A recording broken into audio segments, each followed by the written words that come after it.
Assalamualaikum warahmatullahi wabarakatuh. Kembali lagi di channel Portal Dimensi dan tentunya masih bersama saya Kang Slamet di sini. Kali ini Kang Slamet akan menceritakan sebuah kisah yang berjudul Antasena Mahendra Menembus Dimensi Lain Gunung Semeru. Cerita ini ditulis oleh Ristori, dan sebelum kita masuk ke ceritanya, buat kalian yang belum subscribe channel ini, tekan tombol subscribe-nya terlebih dahulu dan tekan tombol notifikasinya agar kalian tidak ketinggalan cerita terbaru dari Portal Dimensi. Gak usah berlama-lama lagi, langsung saja kita masuk ceritanya. Antasena Mahendra Menembus Dimensi Lain Gunung Semeru.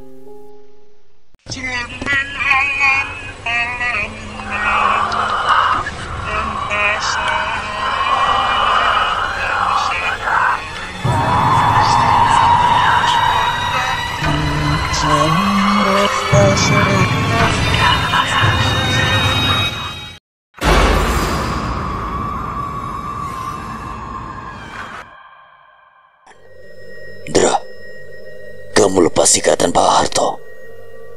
Aku akan menghadapi mereka. Tidak butuh waktu lama, Aswan menerjang mereka dengan kecepatan Asoka. Suara seperti pedang yang beradu mulai menghiasi keheningan hutan ini. Akhirnya kalian datang juga. Mbah Harto terbatuk mengeluarkan darah dari mulutnya. Luka lebam menghiasi sekujur tubuhnya. Aku tidak menyangka kalau keluarga Brajamukti bisa sampai sekejam ini, padahal Mbah Harto tidak melakukan perlawanan apapun pada mereka. Tidak usah bicara dulu, Mbah. Mbah Harto istirahat dulu, aku dan Aswan akan mengurus mereka. Suara dentingan yang kencang terdengar dari arah Aswan yang bertarung. Sontak aku memalingkan pandanganku. Aku tidak menyangka melihat apa yang terjadi. 10 orang penjaga sudah tumbang dengan parang yang terbelah menjadi 2 bagian. Mereka semua tersungkur di tanah. 3 orang sudah tidak sadarkan diri, sedangkan yang lainnya menggeliat di tanah sambil menahan luka cakaran di tangan dan tubuh mereka. Aswan masih belum puas, dirinya masih memukuli penjaga tersebut. Mereka terus meminta ampun pada Aswan. Akan tetapi Aswan tidak menggubrisnya. Jika dibiarkan, Aswan bisa saja membunuh mereka. Wan, sudah cukup. Aswan seketika berhenti dengan posisi masih mengangkat tangannya yang ingin ia layangkan. Semua penjaga di sini sudah tidak berdaya dan tidak bisa melawan lagi. Aswan menghampiri diriku dengan nafas yang masih menggebu-gebu. Dirinya beberapa kali menarik nafas guna menenangkan dirinya. Maaf, Ndra. Aku hampir dibutakan karena emosi. Kendalikan dirimu, Wan. Biar begitu mereka masih manusia. Kita tidak boleh menghakiminya sambil meregang nyawa. Aswan mengangguk mengerti. Emosinya mulai mereda. Nafasnya sudah terkendali. Desa Desa Penyuresik dalam bahaya. Aku dan Aswan saling pandang, lalu membantu Mbak Harto untuk berdiri. Dra, kamu duluan menuju ke sana. Biar aku yang gendong Pak Harto. Setelahnya aku nyusul. Oke, Wan. Aku akan langsung menuju perbatasan. Kamu bawa Mbak Harto sampai di rumah dengan aman. Masih banyak rintangan yang harus aku hadapi dan misteri yang harus terungkap. Aku siap melanjutkan petualangan ini. Menghadapi segala tantangan yang ada, kisah kami akan terus berlanjut, membawa kami ke dunia yang belum pernah kami bayangkan sebelumnya. Dalam pergulatan antara kegelapan dan cahaya, harapan masih menyala di dalam hati kami.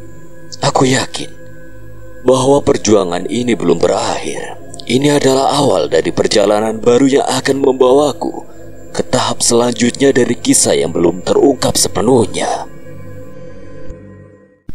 Takdir adalah rahasia yang melingkupi perjalanan hidup kita.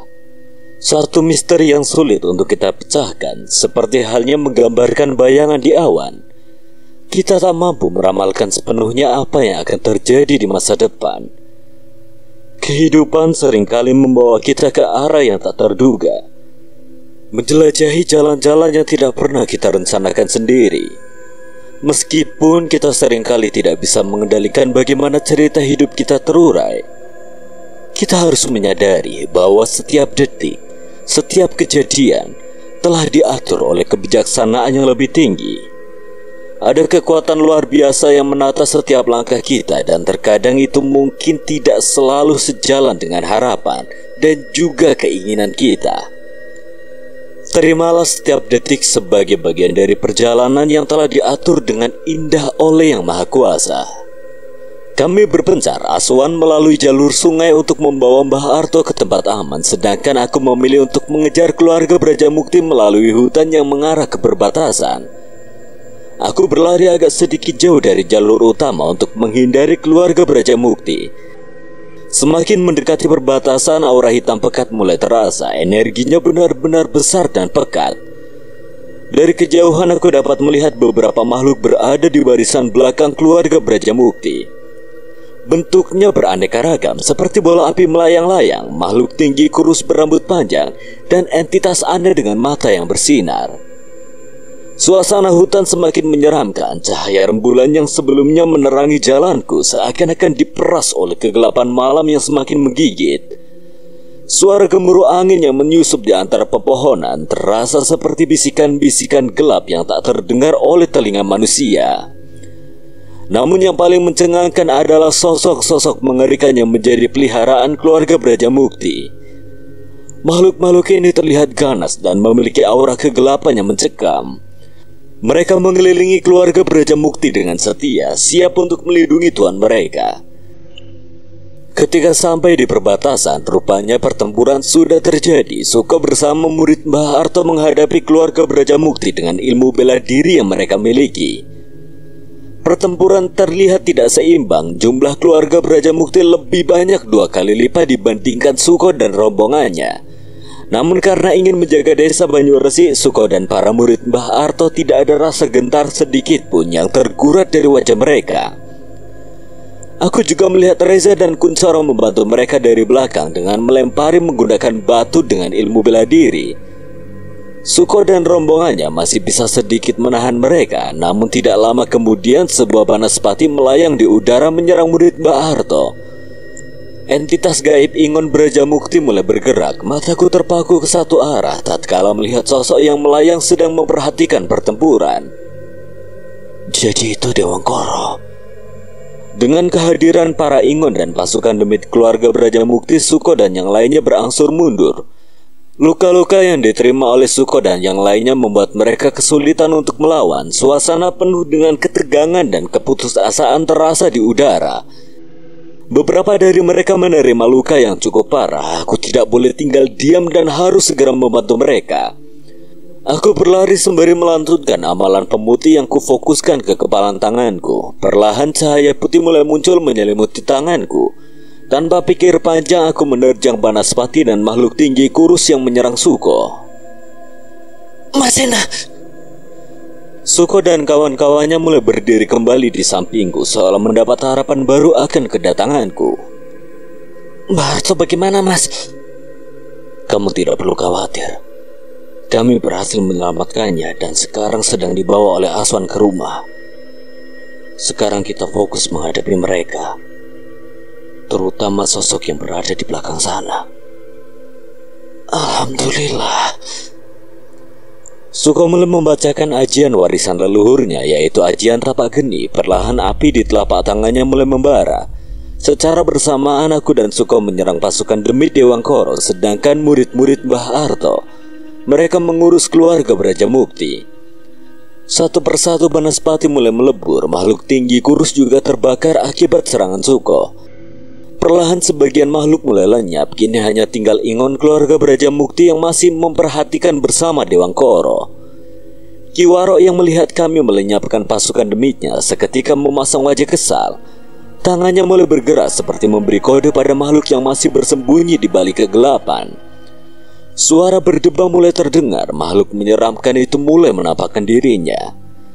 Aku sedikit terkejut saat melihat sosok tersebut. Sebelumnya aku pernah membaca beberapa artikel mengenai sosok itu, tapi seharusnya makhluk itu tidak ada di sini. Makhluk apaan itu, Mas? Itu Begu Gajang, Suko. Aku baru dengar namanya, Mas. Makhluk itu seharusnya tidak ada di Pulau Jawa. Jadi wajar saja kalau kamu gak tahu. Terus bagaimana kita mengalahkannya, Mas? Makhluk itu biar jadi urusan temanku. Bayanganku mulai membesar, menyatu dengan kegelapan hutan. Tak lama kemudian sosok raksasa muncul dengan mengarahkan pukulannya yang besar ke arah ingon milik keluarga Braja Mukti. Makhluk kurus ini biar jadi urusanku. Lagi-lagi Suko terperangah saat melihat Buta Jolo muncul dari bayanganku. Aku menepuk bahunya seraya berkata, biarkan makhluk itu jadi urusan Buta Jolo. Kita hadapi yang di depan sana. Keluarga Braja Mukti terlihat gentar dengan kemunculan Buta Jolo. Ingon mereka dapat dikalahkan dengan mudah olehnya. Ki Waro dan Dewangkoro sepertinya juga tidak menyangka akan kemunculan Buta Jolo. Terlihat jelas dari ekspresi wajah mereka. Aku dan Suko siap menerjang pasukan demit yang tersisa untuk menuju Ki Waro dan Dewangkoro. Namun seketika terhenti tatkala sosok putih yang bergerak cepat dari sampingku menerjang pasukan demit. Kami saling pandang, terkejut dengan sosok yang tiba-tiba menerjang pasukan demit keluarga Braja Mukti. Aku duluan, Dra. Itu Mas Aswan. Kita jangan kalah dengannya, Suko. Bisa-bisanya dia maju lebih dulu tanpa memberitahu kami. Tapi tak apalah.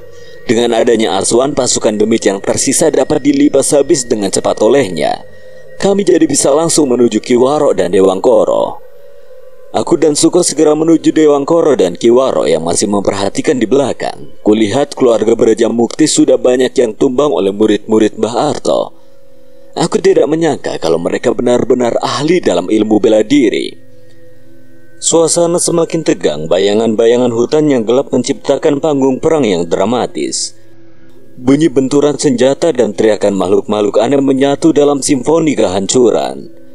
Terlebih lagi, Dewangkoro dan Ki Waro masih belum menunjukkan tanda-tanda menyerah, mempertahankan diri dengan kekuatan yang mereka miliki. Situasi semakin rumit, namun tekad untuk menyelamatkan desa Banyuresi membuat kami terus melangkah maju, siap menghadapi segala ancaman yang mungkin menunggu di depan. Mas, awas! Rupanya pergerakanmu cepat juga ya. Hampir saja aku terkena serangan kejutan dari asap hitam milik Ki Waro. Beruntung Suko menyadarinya, jika tidak pasti akan berakibat fatal.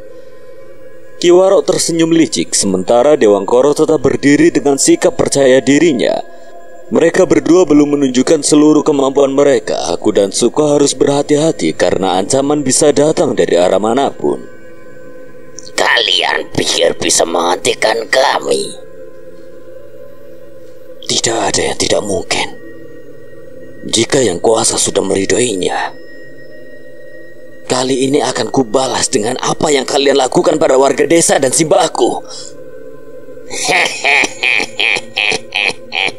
Arto pengecut itu memang pantas mendapatkannya.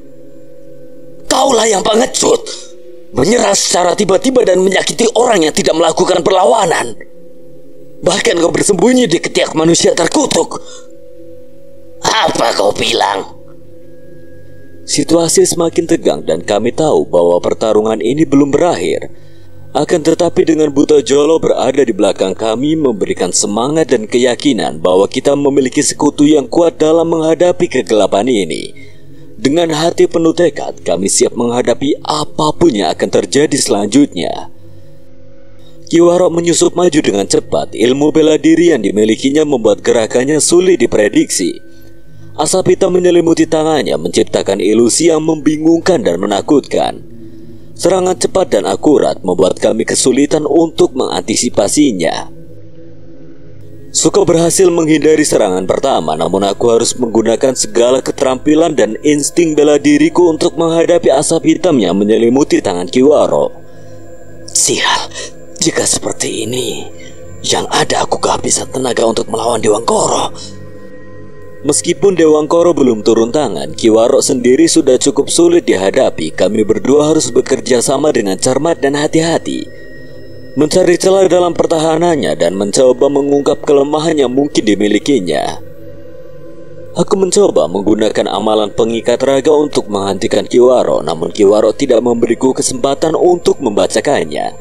Ia masih terus menyerang, aku hanya bisa menghindarinya. Suko salah mengambil pijakan, tubuhnya tersungkur ke tanah. Kiwaro mengambil ancang-ancang sembari membacakan sesuatu. Seketika, asap hitam menggumpal di kepalan tangan Kiwaro. Akan kumusnahkan kau dengan ajian tapak ireng milik keluarga kami. Aku panik dan seketika berlari untuk menyelamatkan Suko. Namun percuma saja, aku tidak akan sempat untuk menyelamatkan Suko.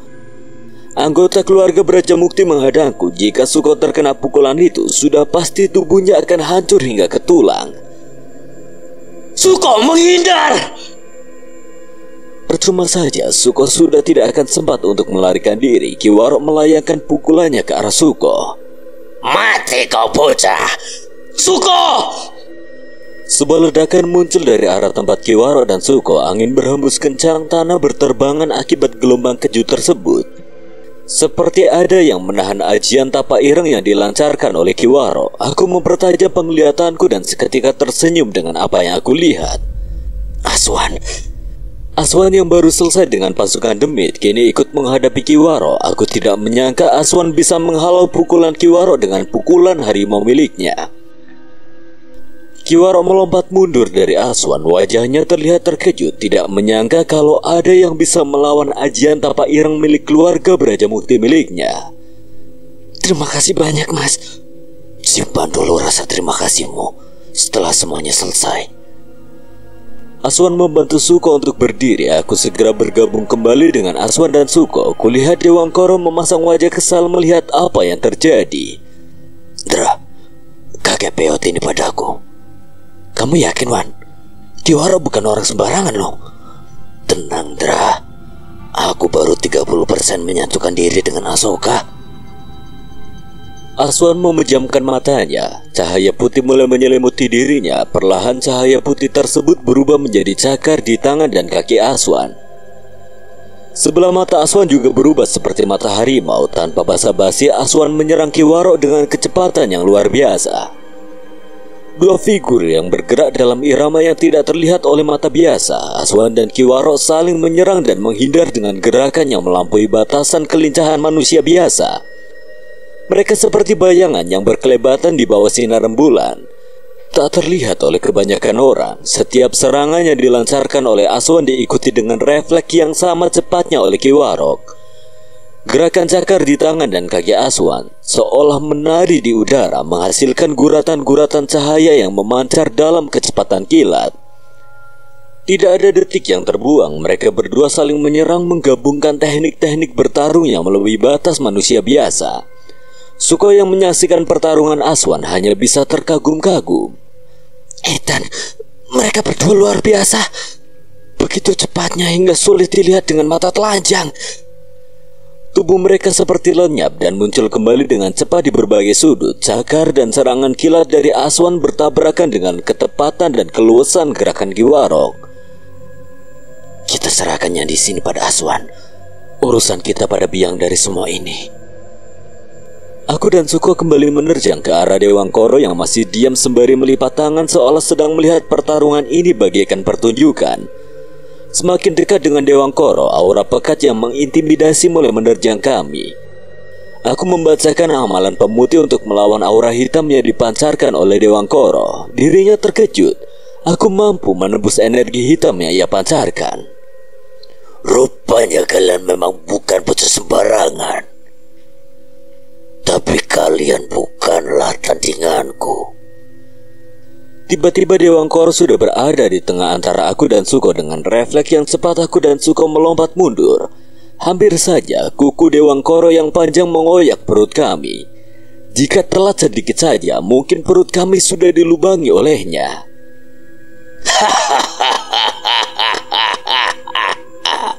Bagus sekali anak muda. Beritahu aku nama kalian sebelum aku menghabisi kalian berdua. Aku Suko dari keluarga Wisanggeni yang akan melenyapkanmu. Oh iya, jadi kau keturunan terakhir Wisanggeni. Bagus sekali. Lalu siapa kau? Aku Antasena Mahendra. Aku menerjang Dewangkara dengan pukulannya diselimuti aura putih. Dewangkara menangkis dengan satu tangannya yang mengeluarkan asap hitam. Teknik ini. Dewangkara terkejut seolah mengenali amalan yang kugunakan untuk menyelimuti tanganku dengan aura putih. Ia berpindah tempat lagi, dirinya melayang di udara sembari merentangkan kedua tangannya. Akhirnya aku bisa membalaskan dendamku pada sabda dan pengembara itu. Atmosfer seolah terkoyak oleh Dewangkara yang mengeluarkan aura gelapnya. Energi hitam yang meluap dari tubuhnya memberi tekanan yang luar biasa, mengubah suasana sekitarnya menjadi semakin tegang. Hampa dan ketegangan terasa dalam sekejap, memenuhi ruang di sekitar mereka. Aswan yang sedang terlibat dalam pertarungan sengit dengan Kiwarok merasakan dampak dari energi hitam yang dipancarkan oleh Dewangkara. Meskipun terpisah jarak yang lumayan jauh, tekanan yang dipancarkan oleh Dewangkara begitu kuat sehingga menciptakan efek yang dirasakan oleh semua orang di sekitar tempat ini. Pengaruhnya tidak hanya terasa pada fisik, tapi juga secara mental. Tekanan energi gelap itu seolah merangkul seluruh ruang, menciptakan ketegangan yang menyelimuti udara. Hembusan angin terasa lebih berat, hampir seakan-akan menghambat setiap gerakan. Suko yang tengah berdiri bersisihan denganku memanfaatkan tekanan tersebut dengan susah payahnya. Matanya mengerjap dalam usahanya untuk mempertahankan ketenangan dalam situasi yang semakin menegangkan. Dewangkara dengan kepercayaan diri yang memenuhi kata-katanya tampaknya yakin bahwa saatnya telah tiba untuk membalaskan dendamnya terhadap keturunan Kisabda dan pengembara yang pernah menyegelnya. Sementara itu aku merasakan beban dari aura hitam Dewangkara yang begitu kuat, membuatku hampir tidak bisa bergerak. Aku menyadari bahwa kekuatan ini lebih dari sekedar fisik, ini menyerang jiwa dan pikiranku. Sena, gunakan batu panca putih untuk menetralkan energi hitam Dewangkara. Tak butuh waktu lama, aku merogoh saku celanaku dan mengeluarkan batu panca putih yang baru kudapat. Aku memejamkan mata membacakan amalan pada batu panca putih. Cahaya terang yang memancar dari batu panca putih segera memenuhi sekitaran tempat ini, menembus kegelapan yang diciptakan oleh aura hitam Dewangkara. Sinarnya bersinar begitu terang, memantulkan warna-warni keemasan yang mempesona. Seketika suasana yang tegang dalam sekejap mulai berubah. Aura hitam yang menyelimuti sekitarnya perlahan-lahan tereduksi, terkikis oleh cahaya yang keluar dari batu panca putih. Setiap sinar yang dipancarkan batu itu tampaknya memiliki daya tarik yang menghentikan pergerakan energi gelap Dewangkara. Aku merasakan beban yang tadinya hampir tak tertahankan dari aura hitam itu mulai berkurang. Pikiran dan jiwa yang tadinya terkekang oleh tekanan gelap sekarang merasa lega, seolah beban itu terangkat perlahan-lahan. Buto Jolo yang memberikan saran untuk menggunakan batu panca putih juga merasakan efeknya. Wajahnya yang sebelumnya tegang kini tampak lebih tenang. Ekspresi lega terpancar dari sorot matanya. Energi putih dari batu panca putih menjalar ke segala penjuru perbatasan, membersihkan dan menetralkan aura gelap yang mendominasi sekitar. Keadaan sekitar mulai berubah menjadi lebih cerah dan hangat. Dewangkara yang semula yakin dengan kekuatannya tampak kewalahan saat merasakan efek dari batu panca putih. Aura hitamnya perlahan mulai terkikis, melemah di hadapan kekuatan terang yang dikeluarkan oleh batu panca putih.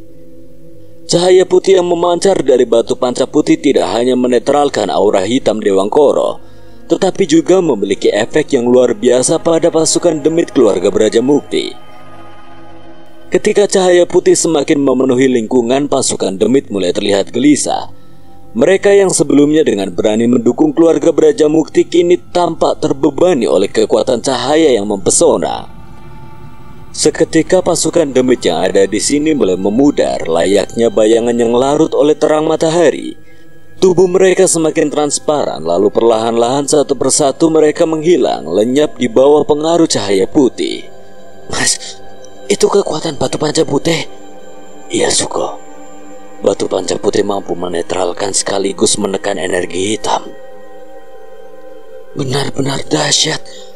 Aku tidak menyangka kalau ada pusaka seperti itu. Lebih baik sekarang kita fokus pada Dewangkara.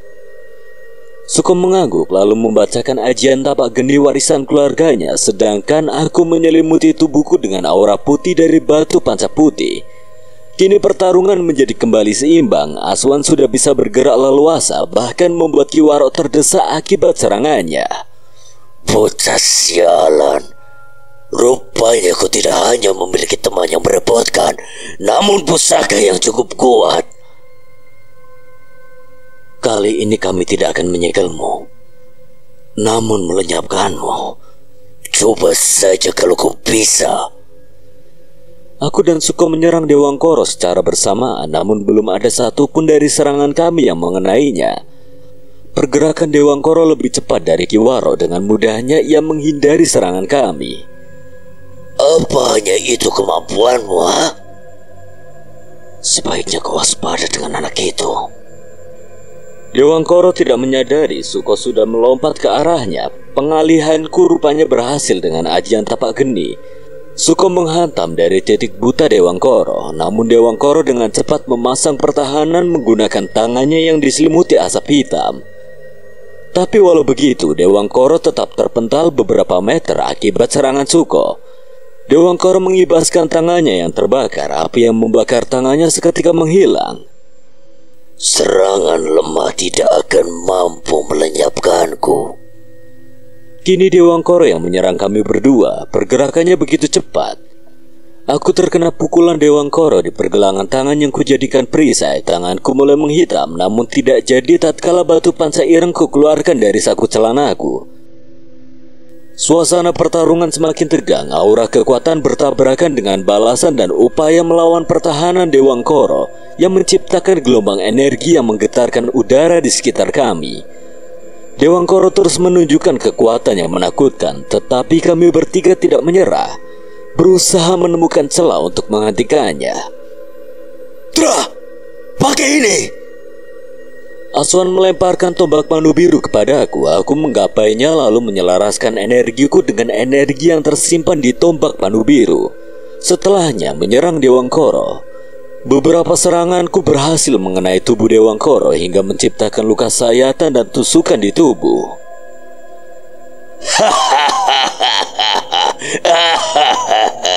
Kau tidak akan bisa melukaiku. Luka dari seranganku perlahan mulai tertutup dengan asap hitam. Kejadian itu membuatku terkejut, namun aku tidak menyerah. Terus menyerang Dewangkoro dengan mengayunkan tombak manu biru. Seranganku mengenai bagian dada kanan dan perutnya, namun luka itu kembali tertutup dengan sekejap. Teruslah bocah, sampai kau mati tak akan mampu melukai aku.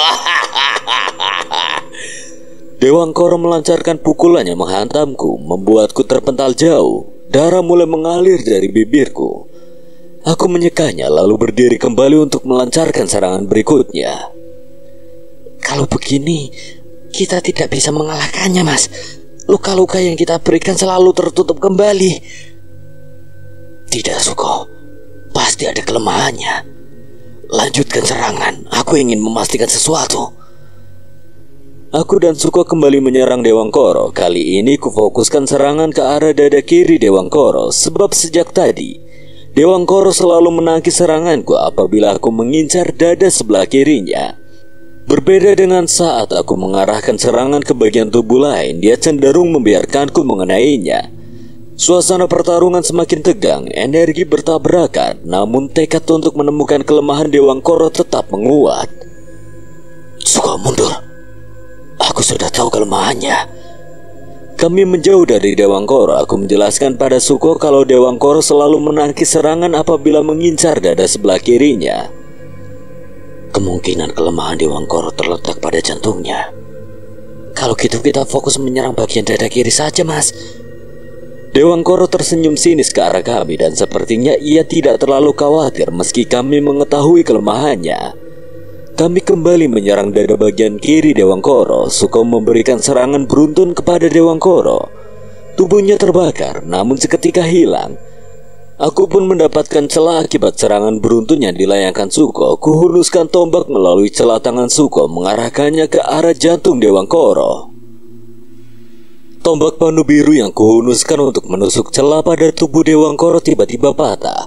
Rasanya seperti ada perisai yang melindungi bagian dada kiri Dewangkara, yang menyebabkan tusukanku tak mampu menembusnya. Dirinya tersenyum dengan tatapannya menggambarkan keangkuhan. Kejadian ini mengejutkan kami berdua. Dasar bodoh, pusaka rendahan seperti itu tidak akan mampu menembus jantungku. Tombak pandu biru yang patah menyisakan keheningan mendalam setelah Dewangkara menyampaikan kata-katanya dengan nada sombong. Tatapannya yang penuh keangkuhan memperlihatkan bahwa dia masih jauh dari terkalahkan. Dalam sekejap Dewangkara menyerang kami dengan kekuatannya tak terduga. Suko dan aku tak berdaya menghadapinya, terpental jauh oleh pukulan kerasnya. Tubuh kami terhempas ke tanah, rasa sakit menusuk-nusuk merayapi setiap bagian tubuh kami. Setiap gerakan terasa menyiksa. Aku berusaha bangkit tapi napasku sesak dan setiap gerakan menyebabkan rasa sakit yang tak tertahankan. Suko tak jauh dariku, terbaring dengan luka yang serupa. Aku bisa mendengar desahan nafasnya yang berat, mengisyaratkan betapa parah luka-lukanya. Indra, Suko! Aswan berusaha mendekati kami, tetapi Kiwaro dengan tegas menghalanginya. Tidak ada yang bisa dilakukan kecuali melihat kami berdua tersungkur di tanah, terhempas kekuatan Dewangkara. Keturunan sabda dan pengembara, akhirnya aku bisa membalaskan dendamku pada leluhur kalian. Dewangkara bergerak mendekat ke arah kami yang masih terbaring. Aku menyadarinya, namun aku tidak bisa berbuat apa-apa. Cairan merah mengalir dari luka-luka kami. Rasanya seperti setiap gerakan mengiris-iris daging, membuatku merintih kesakitan. Aku berusaha menarik nafas dalam-dalam, mencoba menenangkan diri dan meredakan rasa sakit. Namun nafas ini terasa begitu berat. Akan kuhancurkan kepalamu lebih dulu. Dewangkara mengangkat tangannya, mulutnya kumat kamit seperti membacakan sesuatu. Asap hitam seketika menggumpal di kepala Dewangkara. Dirinya ingin menghancurkan kepalaku menggunakan ajian tapak ireng. Mati kau! Tanganku tidak bisa bergerak. Dewangkara tidak bisa menggerakkan tangannya, seolah ada sebuah tali yang mengikatnya. Aku sepertinya mengenali amalan ini. Amalan pengikat raga. Tunggu, seharusnya hanya aku yang bisa menggunakannya di sini. Ini adalah amalan yang ada di kitab Eyang Sena. Kalau bukan aku, lalu siapa yang menggunakannya? Saat aku sedang memikirkannya, tiba-tiba dua buah batu sebesar genggaman tangan orang dewasa melayang ke arah kepala Dewangkara. Disusul munculnya suara yang terdengar tidak asing bagiku. Rasakan itu benjol batumu. Iya bener, benjol koyo iwalohan. Nanti kalau dia marah bisa dimakan hidup-hidup kalian. Aku terkejut saat menoleh ke suara itu berasal. Bukan karena kedatangan Reza dan Kuncoro yang membuatku terkejut, namun karena seorang parubaya yang berjalan di belakangnya. Simba? Bagaimana dirinya bisa ada di sini? Pantas saja Dewangkara tidak bisa menggerakkan tubuhnya. Rupanya Simba yang menggunakan amalan pengikat raga. Simba ngapain kesini, Indra? Aswan tiba-tiba muncul di sebelahku membawa Suko yang sebelumnya terkapar. Sama sepertiku, Aswan heran mengapa Simba bisa berada di sini, sedangkan Kiwaro yang berhadapan dengan Aswan membawa Dewangkara yang tidak bisa bergerak untuk mundur beberapa meter dari kami. Aku juga gak tahuan. Simba, Reza, dan Kuncoro menghampiri kami. Sesampainya di tempat kami, Simba memperhatikan situasi yang sudah berantakan. Keluarga Braja Mukti dan murid-murid Mbah Arto sudah banyak yang tumbang. Sebenarnya apa yang terjadi di sini, Sena? Aku dengan masih memegang dada yang masih terasa sesak, seketika berdiri menyalami Simba, lalu menjelaskan padanya mengenai keluarga Braja Mukti yang menyerang desa Banyuresik. Jadi mereka yang menyerang lebih dulu. Gimba, kita gak akan ikut campur kalau mereka tidak menyerang. Miki sopo, Sena? Baryo piye to? Iki putu bantumu loh, Mbah. Asta. Simba memperhatikan Aswan lagi dengan masih memasang wajah heran. Aswan yang sedang diperhatikan hanya menggaruk-garuk kepala yang tidak gatal sembari membuang muka. Kamu harus jelasin pada Simba kenapa mata kamu bisa berubah gitu. Wajar saja Simba tidak mengetahuinya. Aswan tidak pernah menggunakan kemampuan Asoka sewaktu dilatih Simba. Jadi Simba pasti heran dengan perubahan Aswan. Inggih, Mbah, nanti Asta jelasin. Lah, saiki sapa? Kula putune Mbah Arto. Masa Mbah Aryo lali? Iyalah, putune Arto wis gedhe yo. Yo gedhe, Mbah, wong dikasih makan. Sontak Simba melayangkan kepalan tangannya ke arah ubun-ubun Kuncoro hingga menciptakan suara yang cukup renyah. Kuncoro mengelus kepalanya yang terasa pusing. Lalu yang kalian hadapi itu siapa? Aku menjelaskan semuanya mengenai Kiwaro dan Dewangkoro yang dibangkitkan kembali dari segel Eyang Sena. Aku juga memberitahu Simba kalau Mbah Arto sebelumnya ditahan dan dianiaya oleh keluarga Brajamukti. Simba mengangguk mengerti, tatapannya mengarah ke tempat Dewangkoro dan Kiwaro berada. Sambil memainkan janggutnya, kami menoleh bersamaan ke arah mereka. Rupanya Dewangkoro sudah berhasil lepas dari amalan pengikat raga dan kini sedang mempersiapkan diri bersama Kiwaro untuk melancarkan serangan ke arah kami. Arya Sena Jayandaru, sedang apa kau di sini? Aku hanya ingin menengok sahabatku dan kebetulan sedang ada keributan di sini. Jadi aku putuskan untuk mampir terlebih dahulu. Apa kau ingin bernasib sama dengan Naruto sahabatmu itu? Jika dirinya melawan, kau belum tentu bisa mengalahkan Naruto. Jadi jangan menyombongkan diri seolah kau sudah mengalahkannya. Akan aku buktikan kepadamu kalau aku lebih hebat darinya. Manusia-manusia rendahan. Akan kubuat kalian menyesal karena sudah membuat diriku marah. Dewangkoro terlihat lebih kesal dari Kiwaro, mungkin karena lemparan batu dari Reza dan Kuncoro yang mengenai kepalanya. Za, Coro, kalian bantu evakuasi murid Mbah Arto yang terluka. Bawa mereka ke pos perbatasan. Siap, laksanakan Dan. Kalian bertiga urus manusia terkutuk itu. Biar Simba yang menahan Waro. Kami mengangguk dan segera menghampiri Dewangkoro yang sedang memasang wajah kesal. Energi hitamnya bertambah besar dan mengintimidasi. Namun tidak ada satupun dari kami yang gentar untuk berhadapan dengannya. Puluhan bola api tiba-tiba muncul dari dalam hutan perbatasan. Dewangkoro menyuruh makhluk-makhluk itu untuk menyerang semua orang yang ada di sini, termasuk Reza dan Kuncoro yang sedang berlari. Akan kuhabisi kalian semua. Aku, Suko, dan Aswan mengambil kuda-kuda siap menghadapi puluhan banaspati yang dipanggil oleh Dewangkoro. Tidak hanya itu saja, tiba-tiba dari dalam hutan juga terdengar suara langkah kaki berdebam. Buto Jolo yang sudah mengalahkan Ingon Brajamukti yang sebelumnya seketika berlari menuju hutan perbatasan untuk menghalangi mereka masuk ke tempat ini. Latalah, ono beku gajah karo buto barang toh. Buto iku bolone dhewe, Mbah.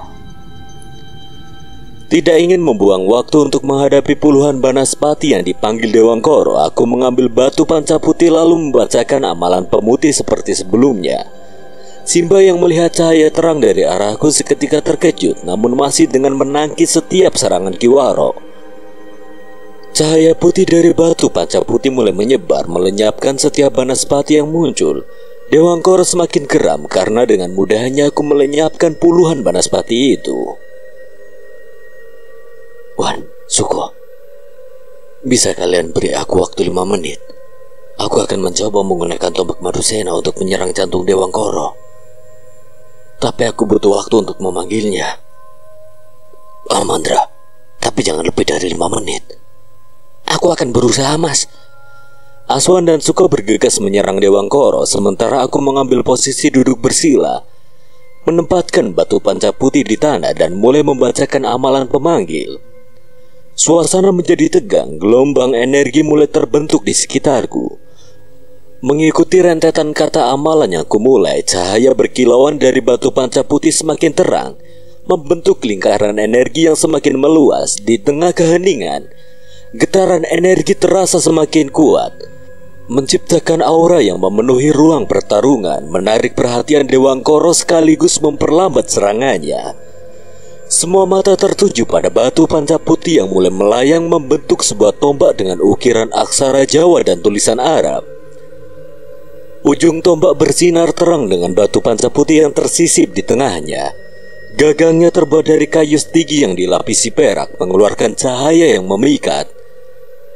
Alam bereaksi atas kehadiran tombak Medusena yang tercipta dari cahaya dan energi batu panca putih, menciptakan atmosfer yang mendebarkan, seakan-akan merasakan kekuatan baru yang hadir di dalam pertarungan yang sengit ini. Dewangkoro terpaku oleh tombak Medusena. Dirinya ingin mengarah ke tempatku, namun Aswan dan Suko menyerang Dewangkoro dari sisi kanan dan kirinya. Dewangkoro menghindar dengan melompat mundur. Bocah-bocah keparat. Mulut Dewangkoro terlihat komat kamit seperti sedang membacakan sesuatu. Tidak lama setelahnya asap hitam mengelilingi dirinya. Entah apa yang terjadi dengannya. Yang pasti aku merasakan energi hitamnya semakin meningkat. Akan aku buat kalian menyesal karena sudah membuatku marah. Dewangkoro mulai berubah ke wujud aslinya dengan taring yang panjang, mata hitam yang lebar, kuku panjang, dan tubuh semakin membesar 2 kali lipat dengan ukuran orang dewasa. Rambutnya terurai hingga kakinya. Jika digambarkan mungkin dirinya menyerupai sosok leak, namun tidak berlidah panjang dan memiliki tubuh hitam. Kehadirannya memenuhi ruang pertempuran dengan kekuatan yang menakutkan. Itu makhluk apa, Mas? Gak tahu, Suko. Aku juga baru lihat makhluk seperti itu. Atmosfer pertarungan semakin tegang. Energi yang keluar dari wujud asli Dewangkoro menggetarkan udara di sekitar. Bulan yang tadinya bersinar terang kini mulai tertutup awan, membuat suasana menjadi diselimuti kegelapan. Aku mulai berdiri bergabung dengan Aswan dan Suko sembari membawa tombak Medusena. Pertempuran yang sebenarnya akan terjadi. Keluarga Brajamukti sudah banyak yang tumbang. Sebaliknya, murid-murid Mbah Arto pun juga ikut tumbang karena tekanan dari Dewangkoro. Kini hanya aku, Aswan, Suko, dan Mbah Aryo yang berada di perbatasan. Di pihak keluarga Brajamukti juga hanya tinggal Kiwaro dan Dewangkoro. Meski hanya tinggal mereka berdua, dengan wujud asli Dewangkoro, itu tidak membuat kami percaya diri bisa mengalahkannya dengan mudah. Tetap waspada, kita belum tahu seperti apa kekuatan Dewangkoro yang sebenarnya. Di sisi lain, kulihat Simba masih saling membalas serangan dengan Kiwaro. Dirinya tidak memperdulikan wujud asli Dewangkoro. Justru Simba malah tersenyum saat sadar kalau aku sedang memperhatikannya. Entah apa yang dipikirkannya. Lebih baik aku kembali fokus menghadapi Dewangkoro. Kekuatannya diberikan Raden Mudro memang luar biasa. Raden Mudro. Nama itu terdengar tidak asing bagiku, tapi aku lupa siapa dan di mana aku pernah mendengarnya. Kenapa, Ndra? Gak apa-apa, Wan. Aku kayak pernah mendengar nama yang disebutkan Dewangkoro barusan. Yaudah, nanti lagi mikirnya. Sekarang kita fokus dulu dengan yang ada di depan kita. Dewangkoro menatap tajam ke arah kami. Aku, Suko, dan Aswan segera mengambil kuda-kuda, mempersiapkan diri apabila Dewangkoro menyerang secara tiba-tiba. Setelah aku menghabisi kalian semua, warga desa Banyuresik akan kujadikan tumbal sesembahan untuk Raden. Tiba-tiba dalam sekejap Dewangkoro berada di hadapan kami. Pergerakannya begitu cepat sehingga mata batinku sendiri tidak mampu mengikutinya. Kecepatan yang luar biasa membuat kami tersentak. Aswan melompat ke arah kiri dengan lincah, menghindari serangan Dewangkoro dengan keris panu biru yang dialiri aura Asoka. Ia memutarkan tubuhnya dan menusuk ke arah punggung Dewangkara dengan gesit. Suko dari arah yang berlawanan mengayunkan semeti warisan Kisabda. Setiap ayunan semeti menciptakan angin deras, menciptakan melodi kehancuran di udara. Suko dengan penuh keberanian berusaha menemukan celah di pertahanan Dewangkara, siap untuk memberikan pukulan yang tak terduga. Sementara itu di tengah hutan, banyak pepohonan bertumbangan akibat pertarungan antara Buto Jolo dengan Begu Gajang. Suara dentuman yang menggema di hutan tempat mereka bertarung, sedangkan tak jauh dari pertempuran kami, Simba dan Kiwaro masih bertarung dengan sengit. Semua yang terjadi dalam pertarungan ini akan membawa masa depan yang cerah jika kami menang. Namun jika kami kalah, kegelapan akan semakin menyelimuti kedua desa ini. Bukan hanya pertarungan fisik, tapi juga pertarungan antara putih dan hitam yang akan menentukan takdir desa Banyuresik dan Waringin. Aku menyerang Dewangkara menggunakan tombak Madusena meski aku masih belum mahir dalam menggunakannya. Namun entah mengapa tombak Madusena seperti bergerak dengan sendirinya, sehingga membuatku lebih mudah untuk mengayunkan serangan. Dra, minggir! Refleks aku melompat ke belakang atas ucapan Aswan. Sebuah cemeti melayang ke arah Dewangkara. Dewangkara menyadarinya namun tidak sempat lagi untuk menghindar serangan yang dilancarkan Suko. Sebuah ledakan terjadi saat cemeti yang digunakan Suko mengenai Dewangkara hingga membuat dirinya terpental beberapa meter. Gila, itu cemeti atau rudal bisa meledak itu. Kita terus serang dia, Wan. Jangan biarkan Dewangkara menyembuhkan lukanya. Manusia-manusia keparat! Aku dan Aswan menerjang Dewangkara yang masih memegangi bagian dadanya akibat serangan Suko. Lukanya cukup parah hingga membuat tubuhnya sedikit berlubang. Namun perlahan mulai menutup kembali. Akan tetapi sebelum menutup sepenuhnya, aku dan Aswan melancarkan serangan beruntun kepadanya. Pergerakan Dewangkara semakin melambat apabila dirinya menerima serangan. Aku mulai menyadari kalau Dewangkara tidak mampu menggunakan kekuatannya secara bersamaan jika sedang menyembuhkan diri. Kecepatannya, daya serangnya akan menurun. Sebaliknya, jika sedang tidak menyembuhkan diri, Dewangkara jadi lebih cepat dan serangannya lebih mematikan. Dewangkara semakin terpojok. Kami berhasil melubangi beberapa bagian di tubuhnya. Kiwaro yang melihat Dewangkara kewalahan ingin membantunya namun tidak jadi karena Simba menghalanginya. Jangan menghalangiku, Arya. Urusan kita belum selesai, Waro. Kalau begitu, akan aku akhiri sekarang. Kiwaro mengambil sikap bertarung. Mulutnya mulai membacakan satu mantra. Simba yang melihat itu segera bersiap dengan sikap bertahan, siap untuk melawan serangan Kiwaro. Perlahan tangan Kiwaro mulai diselimuti oleh asap hitam yang menggumpal di kepala tangannya. Simba seperti sedang membacakan satu amalan. Jika dilihat dengan mata batin, tangan Simba terlihat lebih besar dan mengeluarkan aura berwarna merah. Tangannya terlihat begitu padat, kulit dan tulangnya seolah seperti mengeras. Mereka berdua berlari dan saling melayangkan pukulan. Ketika kepalan mereka saling beradu, gelombang ledakan tercipta. Semua mata terfokus pada mereka berdua. Namun debu tanah dan dedaunan berterbangan menutupi Simba dan Kiwaro. Hal ini membuat kami kesulitan melihat siapa yang berhasil mendominasi pertarungan tersebut.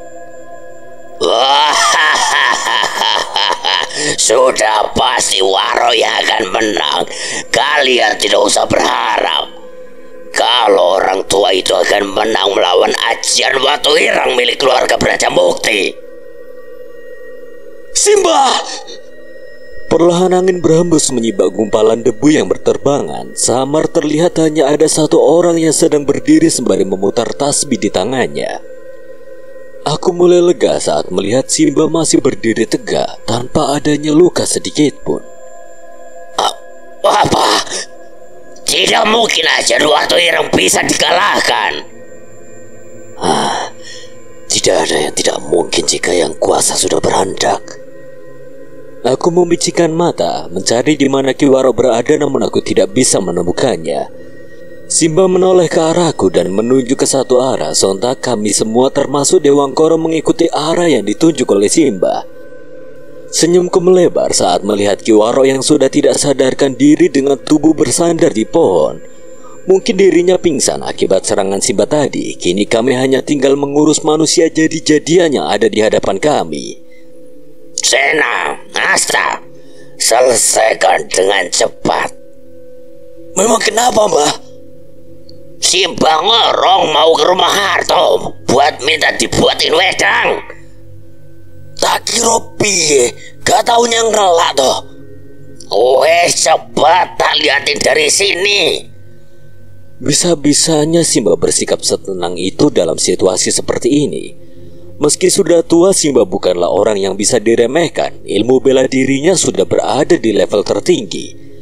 Aku dan Aswan bahkan tidak mampu melancarkan serangan kepadanya. Aswan, Suko, ayo kita akhiri. Kami bertiga berdiri sejajar menghadap Dewangkoro, bersiap untuk melancarkan serangan kembali. Kali ini aku membacakan amalan penguat raga sekaligus menyelimuti tombak Madusena dengan amalan pemutih. Suko, siapkan serangan terkuat semati itu untuk melemahkan pertahanan Dewangkoro. Aswan, kamu gunakan kecepatanmu untuk menyerangnya secara beruntun. Jangan kasih celah untuk dirinya menyembuhkan luka. Aku akan mengunuskan tombak Madusena ke jantungnya. Aswan memejamkan matanya sembari memegang kalung pasopati miliknya. Setelahnya tanpa basa-basi berlari dengan cepat menuju Dewangkoro. Aswan jika sudah serius, pergerakannya jadi semakin cepat. Serangannya pun jadi lebih terarah seperti seekor harimau yang sedang menerjang mangsanya. Aku dan Suko segera menyusul dari belakang, bersiap-siap untuk melancarkan serangan. Suko menyiapkan semeti warisan keluarganya. Cahaya api berkobar di ujungnya seolah memancarkan keinginan untuk berkontribusi dalam pertarungan yang intens ini.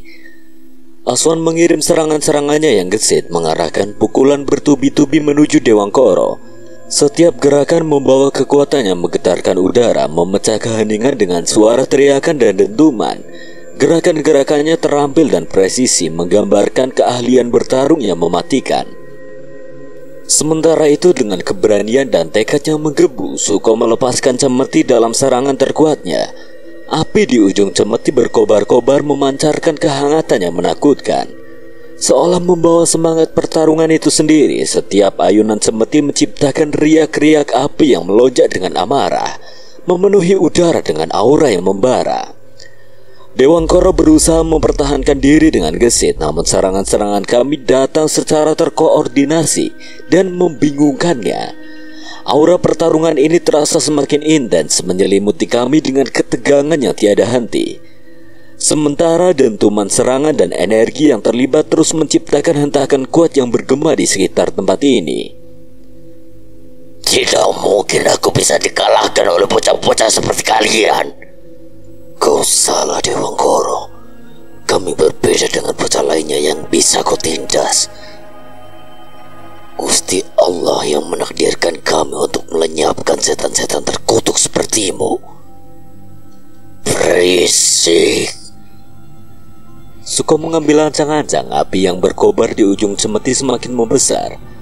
Setelah mendapat celah, Suko mulai mengayunkan cemetinya ke arah Dewangkoro. Sebuah ledakan besar terjadi mengenai Dewangkoro. Serangannya begitu dahsyat, membuat tangan Dewangkoro yang ia gunakan menangkis hancur tak bersisa. Asap hitam mulai keluar dari tangannya. Melihat itu, Aswan menghunuskan keris panu biru ke arah dada kiri Dewangkoro.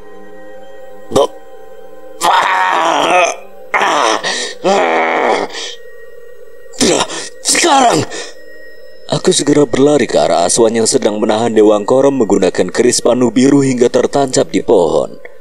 Dengan amalan penguat raga dan amalan pemutih, aku menghunuskan tombak Madusena ke arah jantung Dewangkoro. Apa ini? Panas. Dengan ini, kedua desa akan hidup damai. Aswan melompat mundur. Dewangkoro kembali ke wujud manusianya. Dirinya meringkuk kesakitan dengan keris panu biru dan tombak Madusena yang masih menancap di tubuhnya. Tidak mungkin. Raden, tolong aku. Tidak ada yang bisa membantumu, Setentar Kutuk. Tombak Madusena yang masih menancap di tubuh Dewangkara mulai bercahaya, memancarkan cahaya yang terang namun menenangkan. Aura hitam yang menyelimuti tubuhnya perlahan-lahan mulai memudar, seolah-olah ditarik oleh energi positif dari tombak tersebut. Dewangkara berusaha bangkit dari tanah, namun usahanya tak berguna.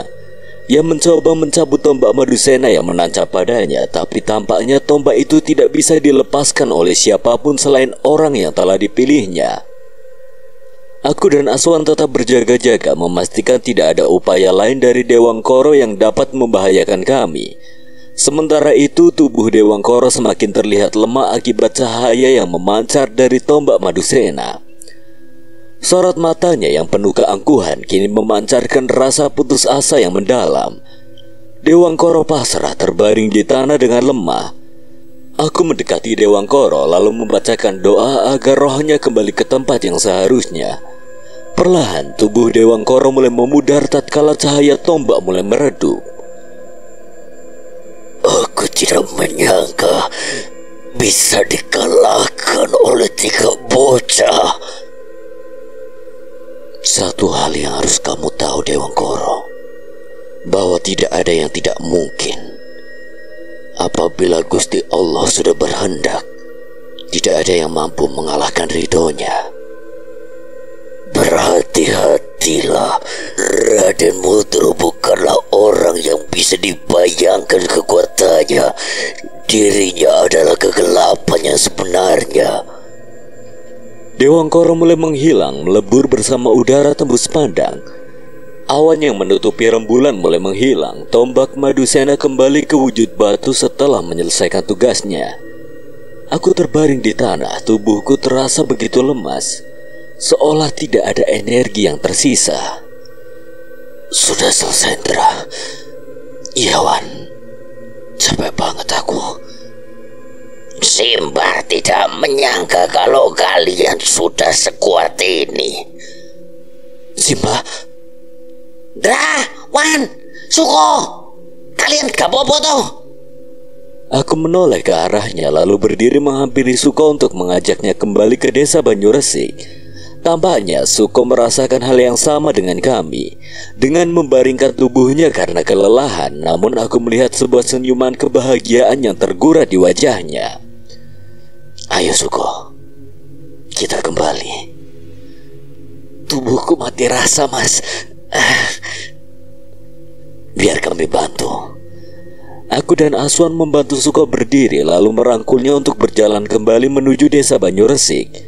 Sebuah bayangan raksasa dari dalam kegelapan hutan menghampiriku lalu menyatu dengan bayanganku. Terima kasih atas bantuannya, Yai.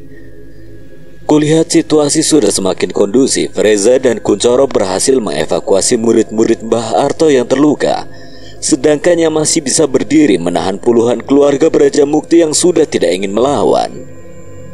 Kiwaro gimana, Ndra? Gak tahu, Wan. Nanti biar Mbah Arto yang memutuskannya. Dirinya pasti tahu dengan apa yang baik untuk dirinya. Mas, terima kasih banyak ya sudah membantu kami. Sudahlah Suko, tidak perlu berterima kasih. Ini memang sudah tugas kami untuk membantu saudara sendiri. Betul yang dikatakan Aswan, Suko. Tidak perlu berterima kasih. Kami melangkah bersama-sama ke arah desa Banyuresik dengan langkah yang perlahan, memberi dukungan kepada Suko yang kelelahan. Di tengah perjalanan, senyuman kebahagiaan di wajahnya tetap terpancar, memperlihatkan rasa lega dan damai setelah pertarungan yang melelahkan. Ketika kami sampai di gapura desa Banyuresik, para warga sudah berkumpul di sana menunggu kepulangan kami. Sorak-sorai gembira pun terdengar ketika mereka melihat kami tiba. Wah, mereka kembali! Kami disambut dengan hangat oleh warga desa. Mereka memberikan tatapan penuh rasa syukur dan terima kasih yang mendalam atas keselamatan kami. Begitu pula dengan Suko yang meskipun kelelahan tetap tersenyum melihat pemandangan hangat itu. Terima kasih atas bantuan kalian. Kami menyambut ucapan terima kasih dengan ramah. Setelahnya kami bersama-sama memasuki desa Banyu-Resik, disambut dengan hangat oleh penduduk yang senang melihat kami kembali dengan selamat. Warga desa membuka pintu rumah mereka untuk memberikan tempat bagi kami untuk beristirahat dan pulih setelah pertarungan yang menguras tenaga itu. Warga desa berlarian menghampiri Suko lalu menggendongnya menuju rumah Mbah Arto. Aku dan Aswan hanya bisa tersenyum bahagia melihat Suko dan warga desa bisa kembali tertawa. Dra, Wan, kalian gak apa-apa? Gak apa-apa, Zah. Cuman capek aja. Kalian cuma berdua toh? Enggak, ini ada Sim. Simbako nggak ada ya? Aneh. Lurus sopo, Simba di sini. Jalannya cepetan, Simba wis ngelak. Tak parannya Kundra takut hilang nanti. Kami tersenyum melihat keceriaan di desa Banyu-Resik meski masih ada perasaan terkendali. Rasanya kebahagiaan itu baru akan benar-benar terasa setelah kami berhasil menghilangkan wabah Banyu Ireng. Kami masih memiliki pekerjaan yang harus diselesaikan untuk memastikan keselamatan dan kedamaian bagi warga desa. Itu adalah langkah terakhir yang perlu kami lakukan sebelum merayakan kemenangan sesungguhnya. Pagi itu sinar matahari menari-nari di langit, mencerahkan desa Banyu-Resik dengan kehangatan yang lama dinanti.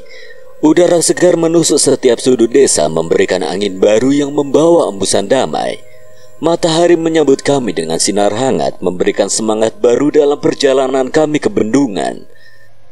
Kami berbondong-bondong bersama warga desa Banyu-Resik. Langkah kami dipenuhi semangat dan harapan baru.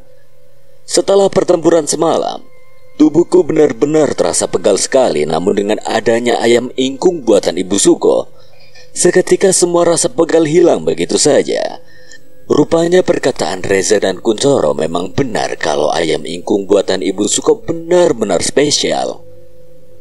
Apa kalian tidak kelelahan? Tidak, Mbah. Energinya sudah kembali berkat ayam ingkung. Kalian memang luar biasa. Tidak seperti si mbahmu, dikit-dikit encok kampuh. Ojo ngawur kowe to. Sopo sing encok? Lah iku tangane di belakang pegang pinggang nopo to? Iki dudu encok, tapi kewaregen to Arto. Eleh wong tuwek rasan dagel. Sambil tertawa kami melangkah menuju bendungan, merasakan semangat baru setelah malam yang melelahkan.